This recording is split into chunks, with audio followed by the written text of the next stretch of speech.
যিনি আমার আপনার স্রষ্টা, আমার আপনার রব প্রভু, সে মহান স্রষ্টা তামাম বিশ্ব জগৎ সৃষ্টি করেছেন, মানুষকে সৃষ্টি করেছেন, করার পর নির্দেশনা দিয়েছেন, হে পৃথিবীর সৃষ্টি জগতের মানুষগুলো, খবরদার, সাবধান, আমার সঙ্গে কখনোই অন্য কাউকে অংশীদার স্থাপন করবে না, শরীক করবে না। গত জুমায় বলেছিলাম যে শিরকিয়াতের গুনাহটি এত মারাত্মক, এত বেশি ভয়ঙ্কর, আল্লাহ সুবহানাহু ওয়া তাআলা সব ক্ষমা করে দিলেও এই অপরাধকে কখনোই ক্ষমা করেন না। যদি তাওবা করে আল্লাহর কাছে ক্ষমা প্রাপ্ত হয়ে কবরে না যেতে পারে, জনম জনম ভর শুধু নয়, অনন্তকাল চিরস্থায়ী ভাবে তাকে জাহান্নাম আবাসস্থল হিসাবে বেছে নিতে হবে। কোরআনের কথা সরাসরি। গত জন্য আপনাদের বলেছিলাম যে শিরককে আমরা প্রধানত দুভাগে ভাগ করতে পারি। শিরক যেমন ভয়ঙ্কর, মারাত্মক এবং যথেষ্ট উদ্বেগের, ঠিক তার বিপরীত আল্লাহ সুবহানাহু ওয়া তাআলার পক্ষ থেকে তাওহীদ যুক্ত, নির্ভেজাল, খাঁটি, শিরক মুক্ত ঈমানটি হচ্ছে বান্দার জন্য সবথেকে বড় অনুগ্রহ। আপনার আমার জীবনে অনেক না পাওয়া থাকতে পারে, কত না পাওয়া, চোখ তাকিয়ে দেখলেই অনেক বড় বড় প্রাসাদ বালাখানা যখন দেখি, যাদের সেগুলো নাই, তাদের মনে হয় যেগুলো যদি পেয়ে যেতাম, সব কিছু পেয়ে যেতাম। যারা ক্ষমতার কর্তৃত্বের জায়গায় আছে, যারা ক্ষমতাহীন অসহায়, তাদের মনে হয় আমি যদি ক্ষমতার জায়গায় থাকতাম কতই না ভালো হতো। তারা দুটো চোখ, আমারও দুটো চোখ, তার দুটি হাত, আমারও দুটি হাত, সেও জায়গায় যেতে পারো। রংপুর জেলার জেলা প্রশাসকের চেম্বারে জেলা প্রশাসক বসে আছেন, বাইরে অনেকেই মনে মনে ভাবে কি না ক্ষমতার জায়গায়, কত বড় মাতার সৌভাগ্য, ক্ষমতার মসনদে আসেন। আর পক্ষান্তরে প্রধানমন্ত্রী, মন্ত্রী, ওই স্তরের ক্ষমতাকে কল্পনাই করা যায় না। এক ধরনের কল্পিত অনুশোচনা অনেকের ভিতরে আসতে পারে, কিন্তু আপনাদের এই ভুলটা ভেঙে দিতে চাই।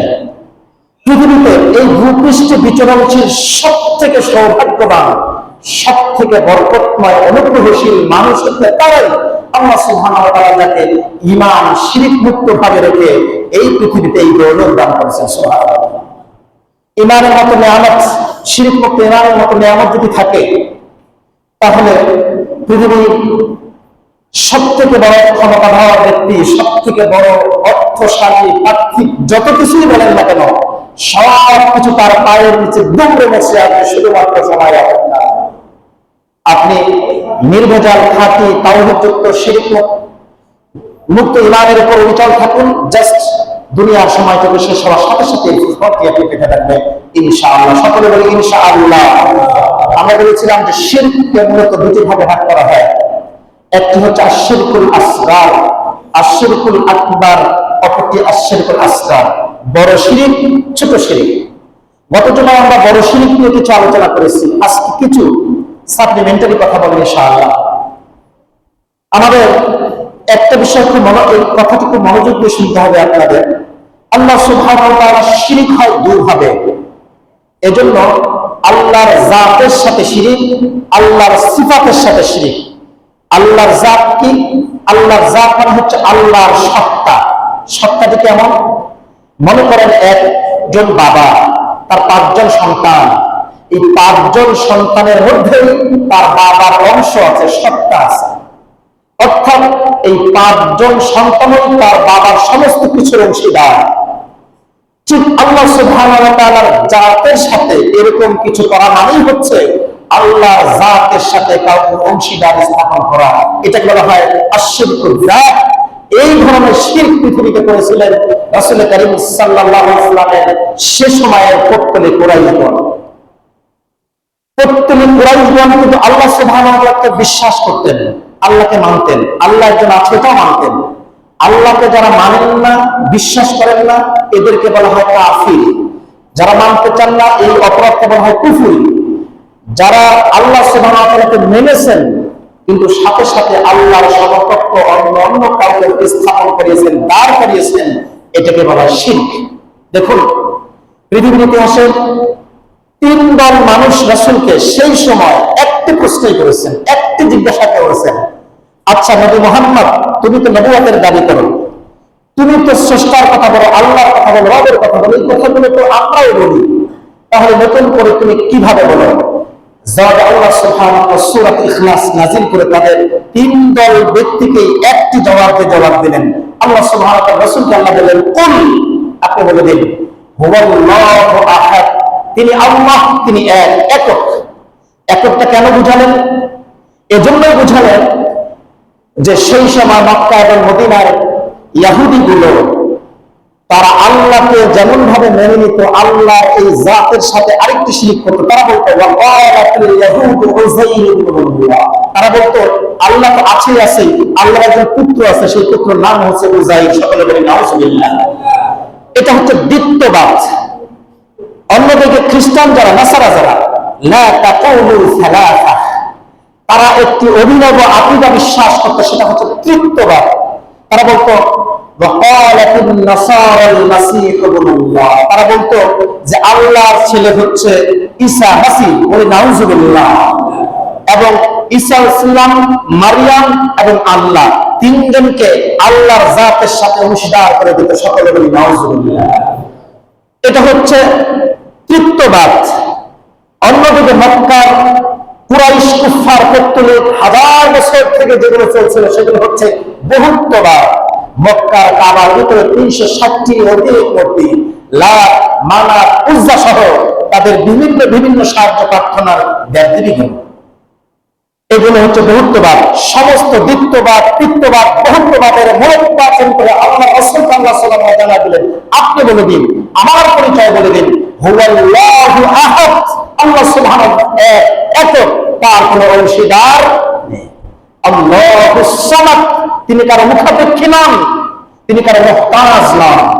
লাম ইয়ালিদ ওয়া লাম ইউলাদ, তিনি কাউকে জন্ম দেননি, কারো কাছ থেকে জন্মগ্রহণ করেননি। ওয়া লাম ইয়াকুল লাহু কুফুয়ান আহাদ, তার সমকক্ষ তোমরা যতই বানানোর চেষ্টা করো তার সমকক্ষ কেউ কখনো হতে পারবে না, নেই। এই বিশ্বাস মুসলমানদের, এই বিশ্বাস কাদের? কালের পরিক্রমায়, ইতিহাসের বিবর্তনে মুসলমানদের ভিতরে আল্লাহর জাতের সাথে শিরক ঢুকে গিয়েছে। আল্লাহর জাতের সাথে শিরক ঢুকে গিয়েছে লালনবাদের ভিতরে। আমাদের এই সাবকন্টিনেন্টের বাংলাদেশকে যদি, এই ভূখণ্ডকে যদি বলি, চট্টগ্রাম, ঢাকা শহরের আশেপাশের বিভিন্ন জেলায় বিভিন্ন ধরনের বাউল পীর ফকিরদের মাঝে যে যেটি ঢুকে গিয়েছে, গানও আছে, মুর্শিদও যিনি, নবীও তিনি, খোদাও সে, সকলে বলি নাউযুবিল্লাহ। তাদের দৃষ্টিভঙ্গি, তাদের বিশ্বাস আপনারা অনেকে জানেনই না। আমি প্রচুর পড়াশোনা করেছি। যার কাছে বায়াত হলো, যে বাউল ফকির, তার কাছে তারা মুর্শিদ, সেটাকেই নবী, সেটাকেই স্রষ্টার জাতের একটি অংশ মনে করে। নাউযুবিল্লাহ। এই ভ্রান্ত কুবিশ্বাস, অপসংস্কৃতি আমাদের সাবকন্টিনেন্টের কারণে আমাদের বিভিন্ন সমাজে এখনো আছে। এটি হচ্ছে আল্লাহর জাতের সাথে বড় রকমের মস্ত বড় শিরক। যদি তওবা না করে, নতুন ধরে ইসলাম গ্রহণ না করে, আল্লাহ ক্ষমা করবেন না। এরপরে আসুন আশ-শিরকু বিস-সিফাত। আল্লাহ সুবহানাহু ওয়া তাআলার সিফাত, যে গুণ, সেই গুণের সাথে কোন ধরনের অংশীদার স্থাপন করা। আল্লাহ সুবহানাহু ওয়া তাআলার যে গুণ, যে বৈশিষ্ট্য, সেই বৈশিষ্ট্যকে অন্য কারো তার সাথে তুলনা করা, উপমা করা, কাছাকাছি মনে করা। যখন এই ধরনের মানুষদেরকে বলা হয় যে কেন তোমরা এই কাজ করো, তারা বলে মা না'বুদুহুম ইল্লা লিয়ুকাররিবুনা ইলাল্লাহ। আমরা এই ধরনের লোকের ইবাদত করি, আরাধনা করি, উপাসনা করি এই জন্য যে এরা আল্লাহর কাছাকাছি নিয়ে যাবে। আল্লাহ সুবহানাহু ওয়া তাআলার বৈশিষ্ট্য হচ্ছে তিনি সমস্ত কল্যাণের আধার। কল্যাণ, অকল্যাণ, উপকার করা, ক্ষতি হওয়া, সমস্ত কিছু কার কাছ থেকে হয়? আল্লাহর কাছ থেকে। এই সমস্ত বৈশিষ্ট্য আর গুণ হচ্ছে আল্লাহ, নিজস্ব আল্লাহ। এটা হচ্ছে সুপ্রিম অথরিটি পাওয়ার। পৃথিবীর কোনো মানুষ, জিন, ইনসানের কারো নাই, পীর বুজুর্গ, ওলিয়া, নবী রাসূলেরও নাই। গত জুমা আপনাদের বলেছিলাম, রাসূলকে আল্লাহ সুবহানাহু ওয়া তাআলা এই কথা বলতে নির্দেশ দিয়েছেন যে আপনি বলে দিন, ওয়ালাউ কুনতু আ'লামুল গায়বা লাস্তাকসারতু মিনাল খায়র।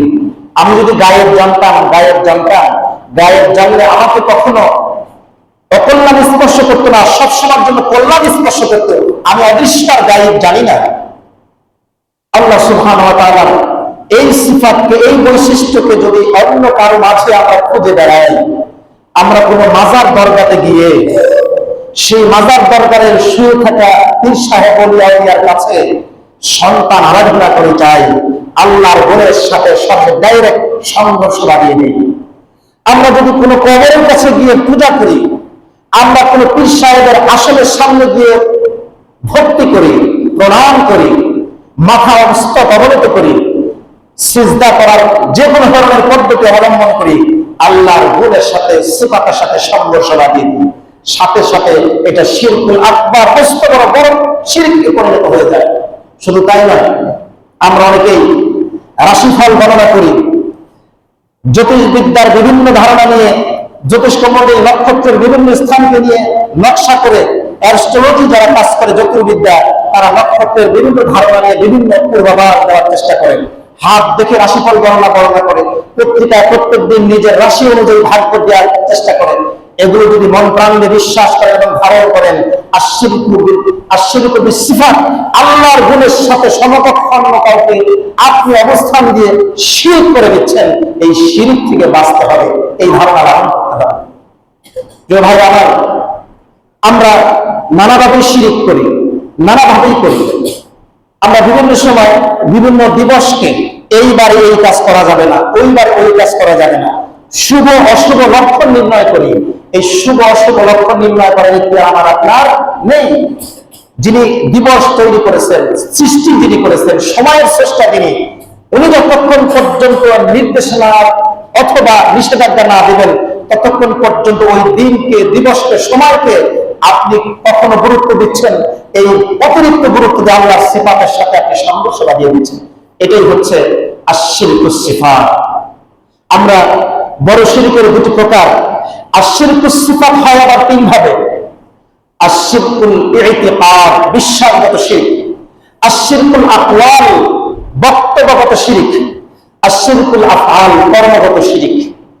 এই যে তিন ধরনের শিরক, এই তিন ধরনের কিভাবে তিন ধরনের কথায় শিরক হয়, এটা নিয়ে আলোচনা করতে গেলে দীর্ঘ সময়ের ব্যাপার। আমরা মোটের উপর এতটুকু ধারণা রাখবো যে আল্লাহর জাতের সাথে, আল্লাহর সিফাতের সাথে যে কোনো ধরনের শিরক হওয়ার, শুধু নয়, শিরক হওয়ার সম্ভাবনা যেখানে রয়েছে, সেই সম্ভাবনা থেকেও আমরা ইনশাআল্লাহ দূরে থাকবো।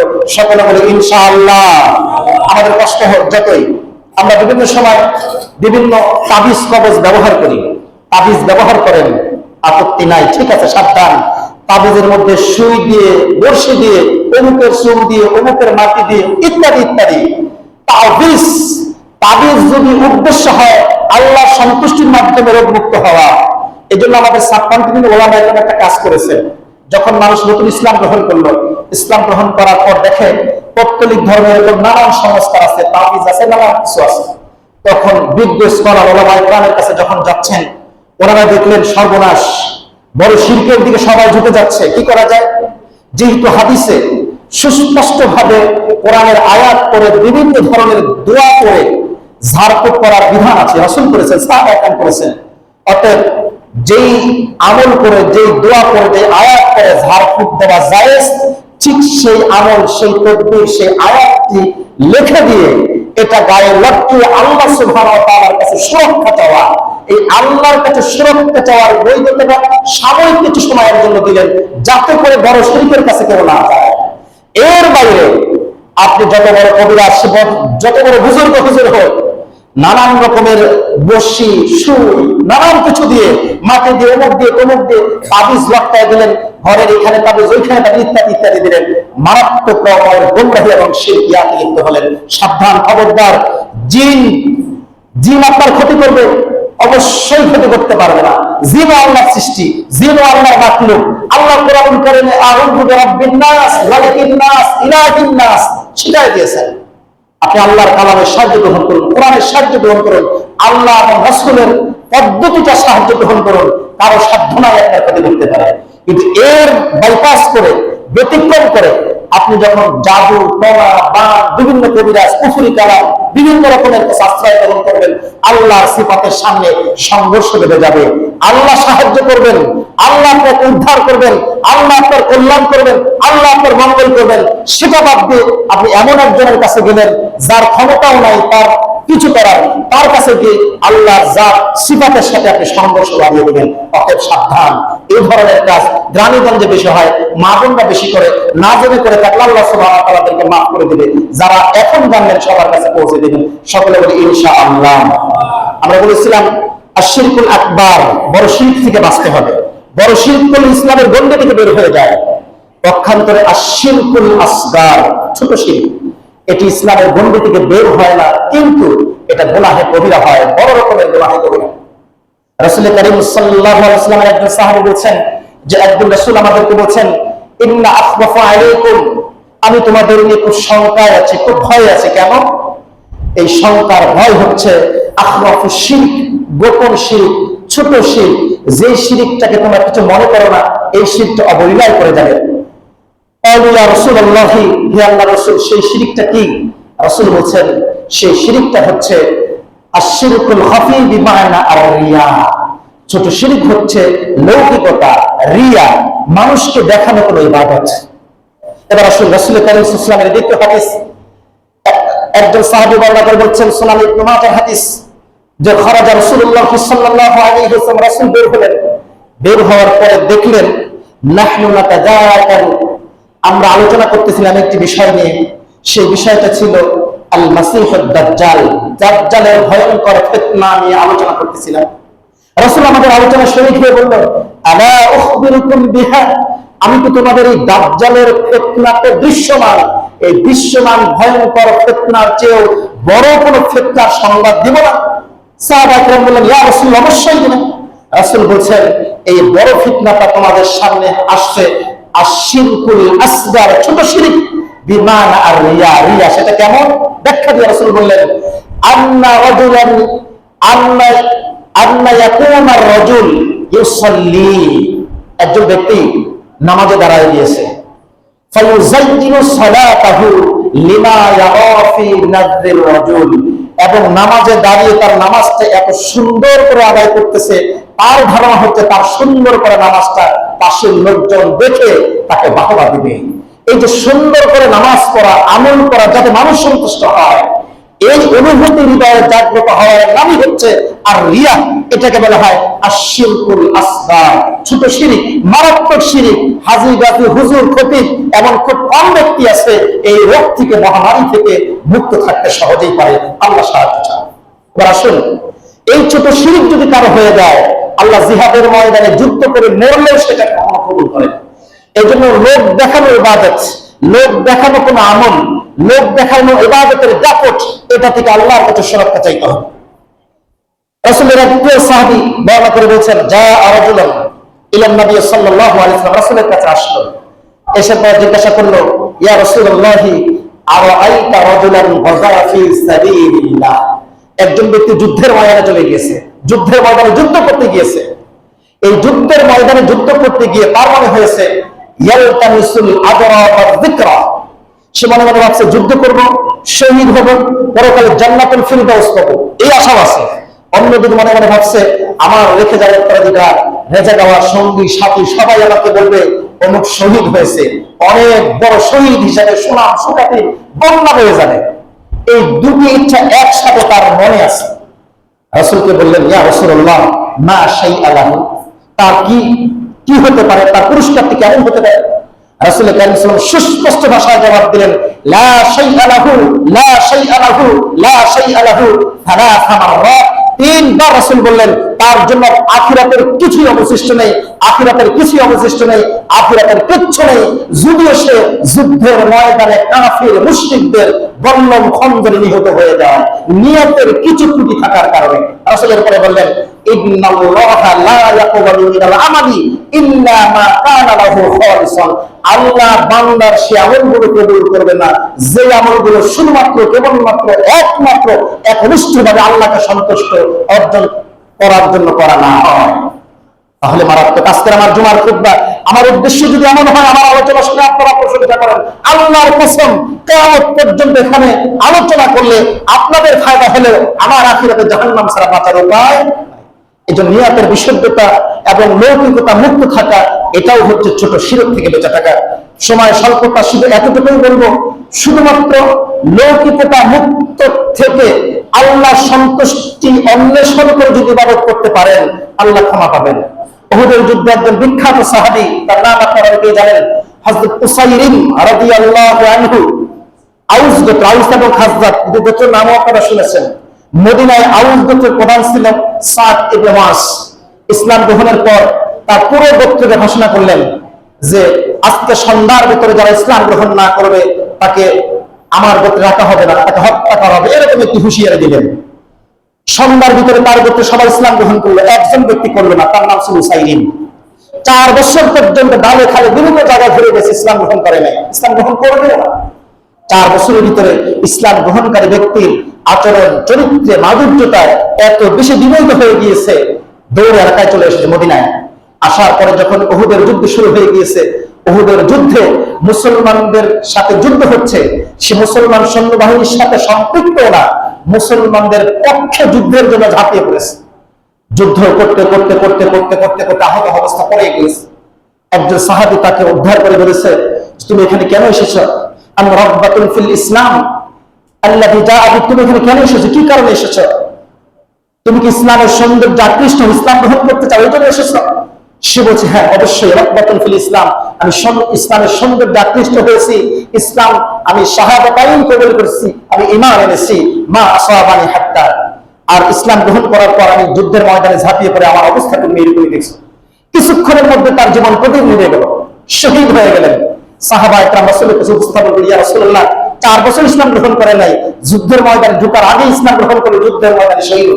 রাসূল বলছেন, ইন্নাহু লামিন আহলিল জান্নাহ, আরে এই উসাইলিম আমার আগে তো আসে নাই, এই যুদ্ধের ময়দানে শুধু নিয়ম বিশুদ্ধ থাকার কারণে মুহূর্তের ভিতর শহীদ হওয়ার সাথে সাথে জান্নাতের অধিবাসী হয়ে গেছে। সুবহানাল্লাহ।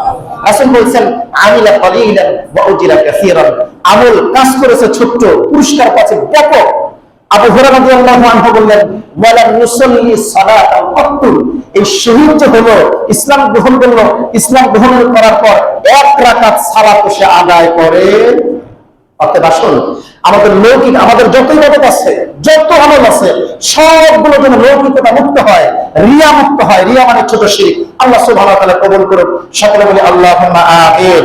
যারা সুন্নাত পড়েন আমরা সুন্নাত পড়ি, এবং বড় শিরক থেকে আল্লাহ আমাদের সবাইকে সুরক্ষা দান করুন, বলি আল্লাহুম্মা আমিন। আসসালামু আলাইকুম ওয়া রাহমাতুল্লাহ।